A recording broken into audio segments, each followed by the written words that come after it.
자, 안녕하십니까. 이번 시간은 64페이지에 부동산 이제 수요의 특성 및 종류 이렇게 되어 있는데요. 그 이전에 그 위에 가면은 문제로 확인하기 그래서 문제 하나 들어가 있죠. 아파트 시장의 수요 곡선을 좌측으로 이동시킬 수 있는 요인은 모두 몇 개냐 이렇게 물어봤어요. 예, 그러면 소득이 증가하면은 수요 곡선은 우측으로. 그죠? 그 다음에 건축 원자재 가격이라는 거는 수요 요인이 아니라 공급 요인이고요. 그 다음에 사회적 인구 감소는 수요가 감소하는 거죠. 아파트 가격의 하락. 그죠? 예, 이거는 곡선이 이동되는 게 아니죠. 여기 아파트 시장이라고 그랬으니까 아파트가 해당 지역가 될 거 아니겠어요? 그러니까 아파트 가격은 안 들어가는 거죠. 아파트 선호도 감소하게 되면 수요가 감소하죠. 여기서의 이제 대체주택 가격의 하락 이렇게 돼 있죠.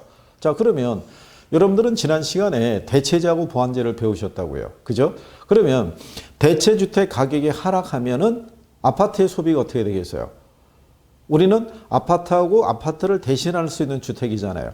대체주택의 가격이 싸졌으면 가격이 싼 애를 더 많이 소비하겠죠. 그러면 아파트의 소비가 줄겠죠. 그러면 얘는 아파트의 수요 곡선을 좌측으로 이동시키는 요인이 될 거예요. 그죠?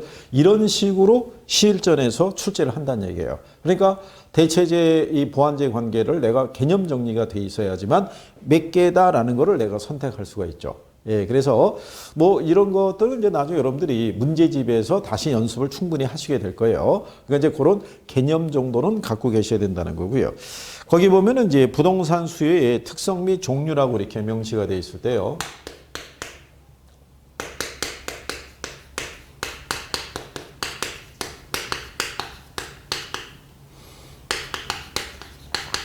예, 이쪽 파트는 이제 간단하게 우리가 정리하시면 될 거예요. 먼저 이 수요의 특성이라고 나와 있죠.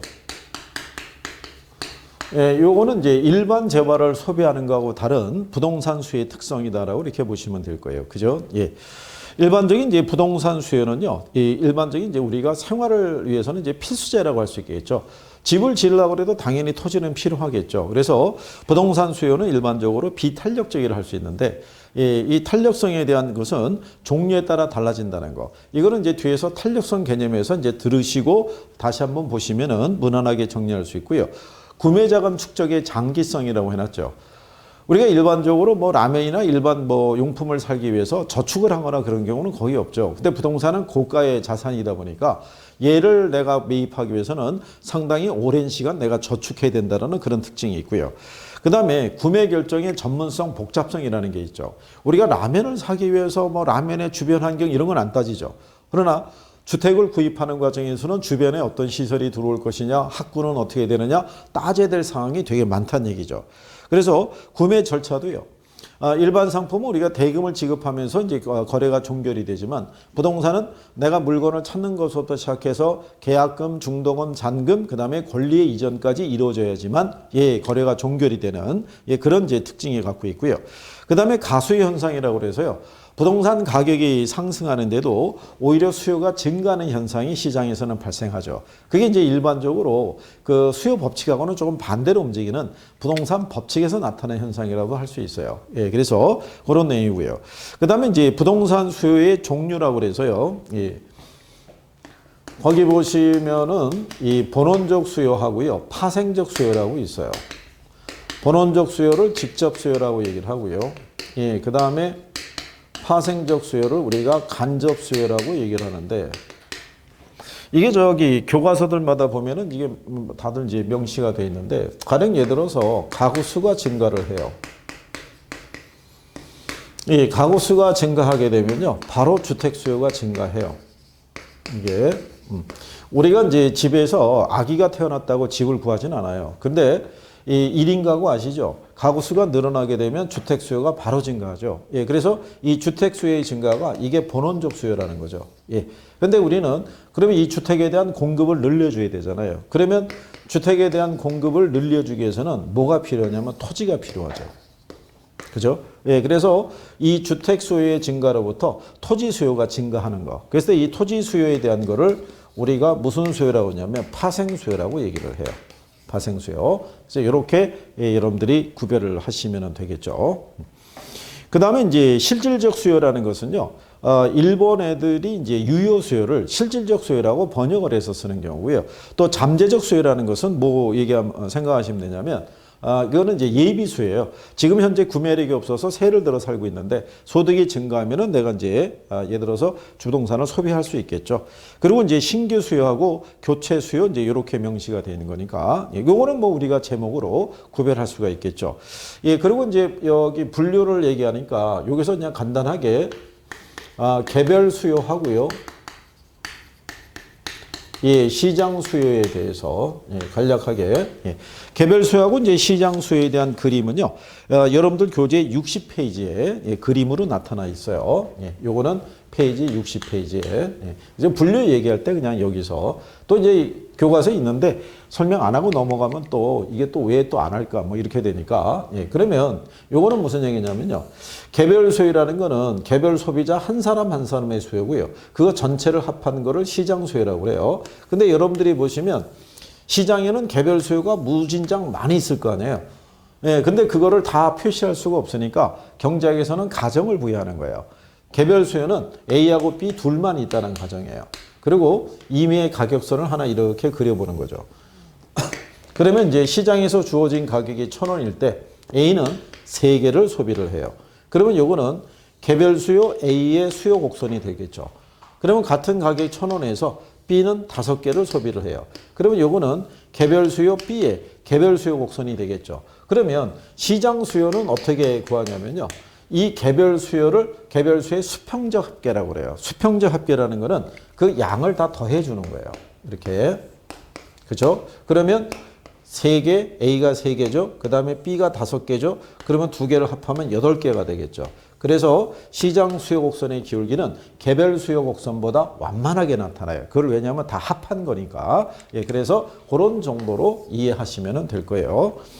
그 다음에 이제 그 65페이지 하단에 가면 수요의 발생 요인과 제한 요인이라는 것이 있죠. 요거는 수요 증가하거나 수요를 감소하는 그런 이제 관계라고 보시면 되는데 외우거나 하실 필요는 없고요. 우리가 상식적으로 접근할 수 있는 거예요. 그래서 인구가 증가하거나 가구가 증가하거나 소득 수준이 향상이 되면 수요가 늘어나겠죠. 근데 뒤에 가게 되면 수요의 제한 요인이라는 것은 가격이 너무 비싸거나 거래할 때 규제가 너무 많이 들어오거나 유사 부동산이 너무 많이 공급이 되면 굳이 이거를 살 이유는 없거든요. 그래서 그런 거를 가지고 얘기할 수 있다. 그래서 이제 그런 개념 정도 확인하시면 되겠고. 그 다음에 이제 66페이지 가서 보시면은 공급이라고 있죠. 그럼 우리 이제 두 번째 공급에 대해서 알아보시는데요. 요것도 수요에서 여러분들이 해보셨잖아요. 똑같죠. 공급이라는 게 있고 그 다음에 공급량이라는 게 있다라고 가정했을 때 결국은 이 공급이라는 것도요. 일정 기간 동안 공급자가 시장에서 주어진 모든 가격 수준에 대응해서 공급하겠다는 욕구이자 계획을 우리가 나타내는 것이다. 이렇게 보시면 되겠고요. 공급량이라는 것은 일정 기간 동안 특정 가격 수준에 대응해서 공급자가 공급할 수 있는 최대 양을 얘기하더라. 이렇게 여러분들이 생각하시면 될 거예요. 그러니까 수요에서 나오는 거랑 똑같은 거예요. 공급자들은요, 시장에서 주어진 가격대에 따라서 공급을 어느 정도 할 것인지를 계획을 세우죠. 근데 막상 시장에서 결정된 가격이 자기 기대치에 못 미치면은 공급되는 물량이 적을 수밖에 없고요. 그렇지 않게 되면은 공급하는 물량이 많아질 수 있다라고 이렇게 생각하시면 되겠죠. 그럼 가령 예를 들어서 뭐 이런 거겠죠. 자, 여기 농부가 한 사람이 있어요. 이 농부는 농협에다가 사과를 납품을 해요. 그죠? 그런데 이 농부는 사과 한 박스의 가격이 얼마냐에 따라서 납품에 따른 계획이 틀려질 거란 얘기죠. 만약에 농협에서 제시하는 게 박스당, 그죠? 가령 예를 들어서 뭐 2만 원을 준다라고 가정하자고요. 그러면 농부는 한 50박스 정도를 공급 정도를 하면 되겠구나. 이렇게 계획을 세우는데 농협에서 제시하는 게 이게 박스당 2만 5천 원을 만약에 제시를 한다 그러면 그러면 한 80박스를 내가 공급을 하는 게 더 유리하겠구나. 근데 만약에 박스당 농협에서 3만 원을 제시한다 그러면 그러면 나는 한 120박스 정도를 공급을 할 수 있겠네. 이런 식으로 주어진 가격 수준에 따라서 공급하겠다는 계획은 쫙 나타나죠. 그렇지 않아요. 근데 이건 말 그대로 계획일 뿐인 거예요. 그죠? 이 가격은 계속 변할 수 있잖아요. 그런데 2021년 들어가지고 농협에서 제시한 단가가 25,000원으로 결정이 됐어요. 그러면 이 가격대에서는 공급할 수 있는 최대 수량이 80박스가 나오겠죠. 그래서 이걸 공급량이라고 얘기하는 거죠. 특정 가격에 대응해서. 그래서 이 공급량이라는 거는 공급 곡선상의 한 점으로 나타난다라고 이렇게 보시면 돼요. 여기까지는 시험에 나온 적은 없는데요. 다만 이제 공부하신 분들이 처음에 공급하고 공급량에 대한 것이 이게 또 뭐냐 이렇게 생각하실까봐 간략하게 이제 얘기를 해드린 거고요. 자, 그 다음에 이제 이 공급이라는 것도요, 역시 성격이 있죠. 그거는 우리가 수요에서도 해보신 거예요. 그죠? 그래서 이 공급의 성격을 보시게 되면 얘도 사전적 개념이라는 거죠. 그러니까 그 가격대에 맞춰서 공급을 하겠다는 계획을 갖고 있는 것이지 실질적으로 얘가 판매가 완료됐다 그러면 틀리는 거예요. 그래서 수요도 말 그대로 어떤 계획이자 욕구를 나타내는 것이지 구매가 완료됐다 그러면 틀리는 거예요. 그게 지금 이제 해가 바뀌었으니까 재작년이죠. 재작년 시험에 이제 그렇게 명시를 하게 된 거죠. 그 다음에 여기도 유효 공급이에요. 그죠? 공급하겠다는 계획만 있어서는 안 되고요. 실질적으로 공급할 수 있는 능력을 갖고 있어야 된다라고 얘기를 하는 경우죠. 농부는 이미 농협에다가 납품을 한 이 실적이 있잖아요. 그러니까 이 사람은 내년도에는 얼마를 몇 박스를 더 공급하겠다는 계획을 수립하더라도 아무런 이상할 게 없죠. 근데 평상시에 과수원도 없고 아무것도 없던 사람이 갑자기 느닷없이 농협에 이제 나는 사과를 납품할 거야 라고 그러면 그거를 우리가 신뢰하기는 좀 어렵겠죠. 그래서 욕구만 있어서는 안 되고 능력도 갖추고 있어야 되고요. 그 다음에 여기도 유량 개념이에요. 이 공급에 대한 양을 우리가 측정하기 위해서는요, 기간 개념이 명시가 돼야 돼요. 그죠? 자, 저 농부가 만약에 사과를 갖다가 10,000박스를 갖다가 공급을 했대요. 그죠? 근데 이 10,000박스를 공급할 때 이게 한 달 새에 10,000박스 공급했으면 아주 많은 양이라고요. 그죠? 그런데 지난 5년간 공급한 게 10,000박스 그러면은 우리가 정상적이구나 이렇게 생각할 수 있죠. 그러니까 기간이 명시가 됐을 때 이 수량의 크기를 우리가 분명히 파악할 수 있기 때문에 경제학에서는 이 기간 개념을 명시해서 수량의 흐름을 파악한다고 보시면 돼요. 그럼 왜 이 경제학에서는 유량 개념을 중시하냐면 경제학에서 취급하는 상품은 다 소모성 재화예요. 그죠? 그러니까 예를 들어서 2021년에도 사과는 새로 납품이 됐지만 작년에도 공급된 사과는 지금은 다 소진됐다고요. 그죠? 그러니까 누적된 양을 파악하기보다는 어느 기간 내에 어느 만큼 생산하고 소비했느냐를 파악하는 게 더 중요하다라고 생각하시면 될 거예요. 그래서 이렇게 우리가 구별할 수 있다라고 보시면 되고요. 그 다음에 우리가 이제 여기도 공급 함수라는 부분은 이제 제시를 하게 되겠죠. 그러면 이제 우리가 지난 시간에 수요 함수를 토대로 수요 법칙하고 수요 곡선을 도출했듯이 67페이지에 보시면 공급 함수라고 명시가 되어 있죠. 그거를 가지고 우리가 또 공급 법칙과 공급 곡선을 또 도출을 해보는 거죠. 자, 그 다음에 이 공급 함수가 주어져 있죠. 그러면 공급 함수도요, 이 공급량에 영향을 미치는 여러 가지 변수들이 있죠. 해당 재화의 가격이라는 것도 있고요. 그 다음에 기술 수준이라는 것도 있고, 그 다음에 생산 요소 가격이라는 것도 있어요. 자, 그러면 이 수요 측면에서는 관련 재화의 가격이라고 해서 대체재하고 보완재가 중요한데요. 공급 측면에서는 기술 수준하고 생산 요소 가격이 더 중요한 요소가 돼요. 그래서 여러분 시험에는 주로 이 두 가지를 가지고 지문 구성을 많이 한다라고 생각하시면 돼요. 그러면 해당 재화에 대한 거는 아까 말씀을 드린 거죠. 만약에 주택의 수요와 공급에 관한 부분이다라고 이렇게 주택의 공급에 관한 뭐 이렇게 나가게 되면 여기 요 주택이 해당 재화가 된다는 얘기죠. 그러니까 주택 가격이 변하면 주택에 대한 공급량이 변할 수 있겠죠. 건축 기술의 변화도 주택 공급량에 영향을 미칠 수 있고요. 그럼 여기 생산 요소 가격이라는 건요. 자, 생산 요소라는 거는 제품을 생산할 때 투입하는 재료를 얘기한다고 그랬죠. 그래서 토지, 노동, 자본을 얘기했을 때 우리가 토지 사용에 대한 대가로 지급하는 지대라든가 자본에 대한 대가로 지급하는 이자, 노동에 대한 대가로 지급하는 임금이 있죠. 그게 생산 요소 가격을 나타내요. 그러면 걔들은 변하잖아요. 걔들이 변하면 주택 공급량의 변화에 영향을 주겠죠. 그래서 얘네 하나하나가 변하면 이 변화를 유도하니까 얘네를 독립변수라고 그러고요. 얘는 얘들의 변화에 의해서 얘가 변화하게 되니까 얘를 우리가 종속변수다라고 얘기를 해주는 거예요. 자, 그런데 똑같은 경우죠. 얘네들이 동시에 변하는 거를 우리는 그래프상에 다 표현할 수 없다고 그랬죠. 그러니까 여기도 똑같이 경제학자들이 가정을 부여한 거예요. 가격이 변할 때 다른 요인은 일정하다라는 가정이에요.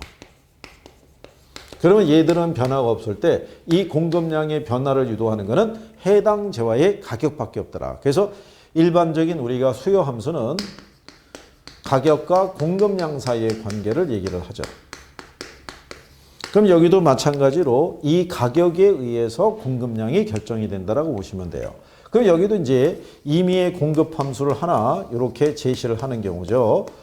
그럼 마찬가지로 이것도 제가 임의대로 정한 거죠. 숫자는 얼마든지 바뀔 수 있어요. 그럴 때 지금 이 공급량이 얼마인지를 모를 때요. 똑같이 이 공급량은 이 가격에 의해서 결정이 된다는 거예요.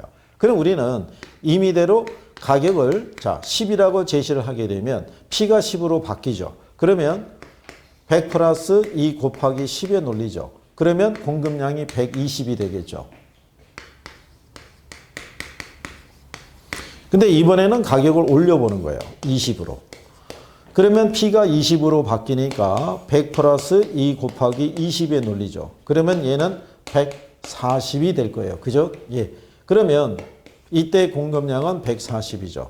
이렇게. 자, 그러면 여러분들이 보시게 되면은 가격에 의해서 뭐가 결정이 되는 거예요? 공급량이 결정이 되죠. 그렇죠? 예. 그런데 여기서는 우리가 이 과정을 도출하면서 하나의 법칙을 우리가 알아낼 수 있다는 얘기죠. 그게 공급 법칙이라는 거죠. 그러면 이 공급 법칙이라는 건요. 다른 요인은 일정하다고 가정할 때 가격과 공급량은 비례 관계라는 거죠. 자, 이게 비례 관계라는 것은요. 가격이 이렇게 상승하면 공급량이 증가하고요. 그 다음에 가격이 하락하게 되면 공급량이 이렇게 감소하는 관계로 나타난다는 거죠. 그렇죠? 예. 그래서 이게 지난번 강의할 때도 말씀드렸지만 수요 공급 이론에서 가장 기초가 되는 게 수요 법칙하고 공급 법칙이에요. 예. 그래서 이게 먼저 자리에 딱 잡히고 있어야 되는 거죠. 그래야지 이제 나중에 우리가 표현을 했을 때, 그죠? 뭐 이렇게 얘기하거든요. 가격이 상승할 때, 자, 이때 수요량이 줄어들죠? 그러면 왜 줄어들까? 뭐 수요 법칙 때문에 그런 거예요. 그죠? 예. 그런 것들이 뒤에서 이제 저희가 강의를 할 때 그냥 표현으로 쭉 나가거든요. 그러면 저게 무슨 말이지? 예, 그거는 이게 각인이 안 돼 있어서 그런 거예요. 그죠? 예. 그러니까 하나씩 이렇게 용어 정리를 하신다고 생각하시면 되겠고, 한 번에 끝날 수는 없다는 거를 이해하셔야 돼요. 그리고 나만 이해가 안 되냐? 그건 아닌 거예요. 지금 우리가 비대면으로 이렇게 해서 여러분들하고 접하고 만나고 있지만은 대면을 하든 비대면 하든 똑같아요. 예, 그래서 물어볼 때 대답 못하는 것도 똑같고 틀리는 것도 똑같고 다 똑같아요. 그러니까 소외감 같은 거는 가지실 필요가 없고 어떻게 하면 내가 요거를 잘 정리해서 그죠? 점수를 맞아서 그러니까 이게 학원에도요. 가령 예를 들어서 2020년 만약에 11월 달에 처음 공부할 때는요. 전국 수석 이거를 목표로 들어와요. 그러다가 시간이 바뀌어갖고 2020년 한 3월 달 정도가 되면요. 한 60점만 맞으면 좋겠다라고 얘기를 해요. 그러다가 쭉 가고 한 7월 달 정도가 되면요. 1차만 합격해도 바랄 게 없다라고 얘기를 해요. 그러다가 한 10월 달 정도가 되죠. 그러면 부류가 세 부류로 나눠져요. 한 부류는 그동안에 공부를 너무 열심히 해가지고 말일까지 기다리기가 지겨우니까 그냥 초에 바로 봤으면 좋겠다는 부류가 한 사람 생기고요. 또 한 부류는 늦게 발동이 걸려가지고 시간이 한 달만 더 있으면 좋겠다라고 얘기하는 사람이 있어요. 그러면 나중에 한 부류는 누구냐면은 이 사람은 초월한 사람이에요. 예, 그러니까 이 사람은 이때부터 학원 관계자와의 협상을 통해 가지고 내년에 내가 다시 등록하면은 수강료 몇 프로 할인해 줄 것이냐 이런 거 협상하고 있는 사람이에요. 그죠? 그럼 여러분들은 어디에 쓰는 게 제일 좋겠어요? 사전에 다 끝내놓고 좀 편안하게 시험을 기다리는 것도 방법이 되겠죠. 그렇죠? 이게 처음에 출발할 때 초심을 잃지 않고 잘 따라서 움직이게 되면은 기본적인 점수는 다 맞을 수 있어요. 6점 이상은. 그죠? 그러니까 조금 더 절박함을 가지고 그죠? 예, 사회적 지위와 체면을 생각하셔서 조금 더 열심히 하시면 될 거예요. 그죠? 자, 이 공급 법칙을 우리가 그림으로 나타낸 거를 우리가 공급 곡선이라고 그래요. 그죠? 예. 자, 그러면 여기 가격이고요. 예, 여기 공급량이죠. 자, 제가 이제 여기에다가 가격 공급량이라고 한글로 쓰는데 실전에 가게 되면 그냥 이게 부호로만 명시가 돼요. 이렇게. 예. 그래서 여기도 보시면은 이렇게 되겠죠. 가격이 10일 때는 120이었는데요. 예, 가격이 20이 되니까 140이 되더라. 조금 아까 우리가 함수 관계를 놓고 이제 만들어낸 수치죠. 그럼 여기도 똑같이 눈에 보이는 두 개의 점이 있잖아요. 예. 근데 여기도 역시 보이지 않는 점들이 존재하죠. 예. 그 점들을 선택해서 연결한 게 공급 곡선이고요. 기울기는 우상향하는 기울기를 갖는다라고 이렇게 구별을 하시면 될 거예요. 자, 그래서 우리는 공급 함수를 토대로 공급 법칙하고 공급 곡선이라는 걸 우리가 도출을 해본 경우죠. 예, 그래서 공급 법칙에 대한 거는 기본적으로 정리하시면 되겠고요.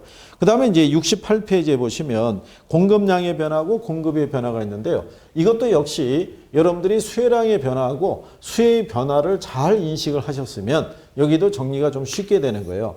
그러니까 이제 제가 좀 당부드리고 싶은 거는 수혜량의 변화하고 수혜의 변화부터 먼저 정리를 하세요. 걔가 정리가 되면 얘도 조금 쉬워져요. 예, 그런데 한 번에 둘을 같이 정리한다고 생각하시면 오히려 더디게 이해가 될 수 있어요. 자, 그러면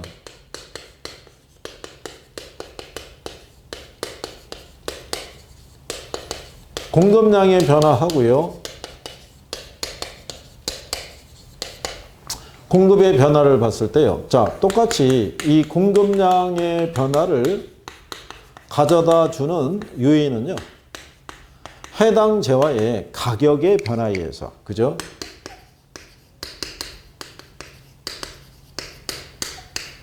그러면 얘가 변할 때 기술 수준이나 생산 요소 가격이나 이런 건 변화가 없어요. 오로지 얘만 변한 거예요. 그러면 어떤 결과로 우리가 나타낼 수 있냐면 동일한 이 공급 곡선상에서의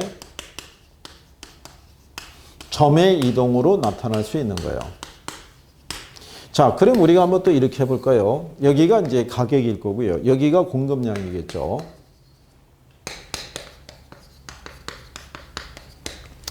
자, 우리가 이제 그 PC라고 그러죠. 퍼스널 컴퓨터. 예, 컴퓨터의 가격이 가령 예를 들어서 대당 200만 원이라고 가정하죠. 예, 그랬을 때 이제 소비하는 양이 만약에 100대 정도를 소비했다. 그러면 이제 공급을 했다. 이렇게 돼 있을 때 자, 이 PC를 만들 수 있는 생산비는 똑같은데 시장에서 수요가 많아지면서 가격이 만약에 300만 원이 됐다 그러면 공급자는 팔수록 이윤이 커지니까 공급량이 늘어나겠죠. 이렇게 150으로. 그런데 만약에 가격이 경쟁에 의해 가지고 가격이 폭락하게 되면은 그러면 시장에 공급하는 양이 이렇게 줄어들 거예요. 그죠?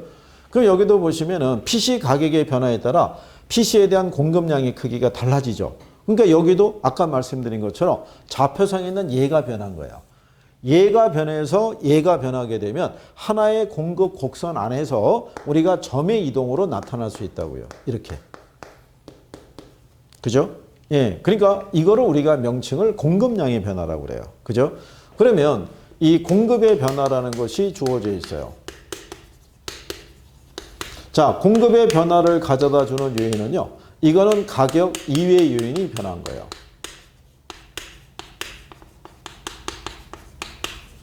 그죠? 예, 그러면 어떤 결과가 나타나냐면요. 공급 곡선의 이동으로 나타나는 거예요. 자, 그러면 이렇게 보자고요. 네. 자, PC 가격이 200만 원일 때 가능해서 100대가 공급이 됐었다. 이렇게. 자, 여기는 이제 PC 가격이고요. 예, 여기가 공급량이라고 그랬을 때. 아주 오래전에 말이죠. 1980년대 초반에는요. 그때는 PC 그 최신 기종이 386인가 그랬었어요. 근데 이 386의 가격대가 얼마냐면 그때 백화점에서 홍보할 때는 100만 원대라고 그랬는데 가보면 199만 5천 원 뭐 이랬었다고요. 그러면 그때나 지금이나 가격 200만 원 주면요. PC 좋은 거 살 수 있어요. 그런데 예전에는 PC의 공급이 많지 않았어요. 소비하는 사람도 많지 않았고. 그죠? 근데 지금은 같은 200만 원대에도요. 지금 보면은 PC의 공급을 한 3천만 대? 왜냐면 웬만한 가정에 보면요. 자녀가 둘이 있으면 PC도 한 대씩 주는 경우도 있고 부모가 써야 되는 경우도 있기 때문에 이제 그런 식의 공급이 많아진 거예요. 그러면 아니 예나 지금이나 몇십 년 전이나 지금이나 PC 한 대 가격에 변화가 없는데 왜 공급이 많아졌을까? 그 얘기는 컴퓨터의 주요 부품 중에 하나가 반도체 칩인데요. 우리나라가 반도체 강국이잖아요. 그러니까 꾸준한 기술 개발을 통해서 생산 원가의 절감이 이루어진 거예요. 그죠? 그러니까 가격과 관계없이 공급이 증가한 거예요. 그러면 이런 식으로 뭐가 발달해서 기술 수준이 발달을 해서 공급이 늘어난 것이잖아요. 그러면 얘가 아니잖아요. 그렇죠? 예, 그런데 그 변화는 이 선에서 표시할 수가 없잖아요. 그러니까 이 변화를 간접적으로 표시해 주기 위해서 경제학자들이 선을 새로 그린 거예요. 기술이 발달을 해서 공급이 늘어난 것이다. 만약에 기술이 퇴보하게 되면 오히려 공급은 줄어드는 이런 현상이 나타나겠죠. 그죠? 그래서 이렇게 곡선이 좌우로 이동했다는 얘기는 가격이 아닌 다른 애들이 변했구나. 그것만 인식해서도 할 수가 있죠. 그래서 여기 뭐가 있었지? 가격. 그러면 곡선이 왔다 갔다 좌우로 움직였다는 얘기는 얘는 아니구나. 예, 그 얘가 나오면 틀리다고 보면 되겠죠. 그죠? 예. 그러니까 이런 내용을 가지고 그러면 여러분들이 자, 수혜량의 변화를 가져다 주는 것도 가격이 변한 거예요. 그럼 걔도 하나의 선에서 변하는 거예요. 수혜의 변화를 가져다 주는 것도 가격 말고 다른 애가 변한 거예요. 그럼 걔도 곡선이 좌우로 이동하는 거예요. 그렇죠? 예, 그러니까 요건은 똑같은 거예요. 그러니까 수혜량의 변화고 수혜의 변화가 먼저 정리가 되시면 여기도 이해가 빠를 수 있다는 얘기죠. 그러니까 그거를 여러분들이 잘 인지를 하시면 될 거예요. 예, 그래서 여기 나와 있는 공급량의 변화하고 공급의 변화, 요거를 여러분들이 정리를 할 수 있으시면 되겠고요. 그 다음에 이제 69페이지에 보시면 공급 변화 요인이라고 이제 명시가 되어 있죠. 그러면 거기도 시험상에서 활용을 하기 때문에 걔도 기억은 해 두셔야 돼요. 그죠?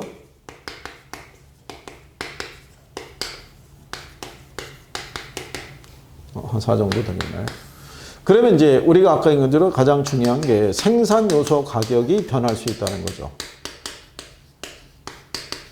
그러니까 이런 거는 여러분들이 한번 연습을 해 보시는 것도 방법이죠.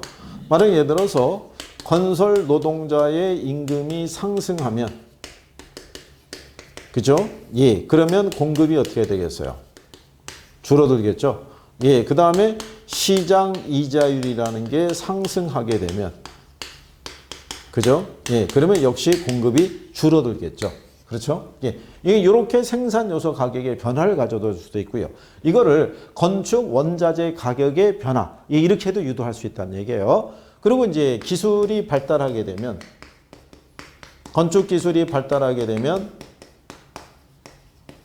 공급은 늘어날 수 있겠죠. 예, 이런 식으로 이제 인식하시면 되겠고요. 그 다음에 가격 변화에 대한 예상이죠.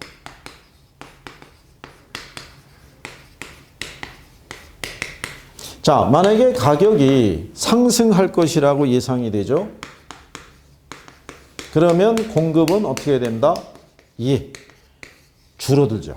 예, 더 비쌀 때 팔아야 되잖아요. 여러분 집의 현재 시세가 6억인데, 그죠? 7억대도 바라볼 수 있고 더 올라가면 8억까지도 가능할 것 같으면 여러분들이 6억에 팔겠냐고요. 6억에 팔려고 매물 내놨다가도 걷어들이죠. 그래서 공급자들은 이윤을 추구하는 사람이기 때문에 더 오른 다음에 팔아야 된다는 얘기죠. 그래서 가격이 상승하면 오히려 공급이 줄어드는 현상이 나타난다는 것을 기억을 하시면 될 거예요. 그래서 이런 공급 변화 요인에 대한 것도 정리는 가능하셔야 된다는 거, 그렇게 구별하시면 되겠고요. 공급자 수가 많아지면 당연히 공급은 늘어나겠죠. 자, 그래서 여기까지 정리하셨고요. 다음 시간에는 이제 70페이지에 있는 부동산 공급, 그 다음에 수요와 공급의 균형, 또 탄력성, 이어서 정리하도록 하겠습니다.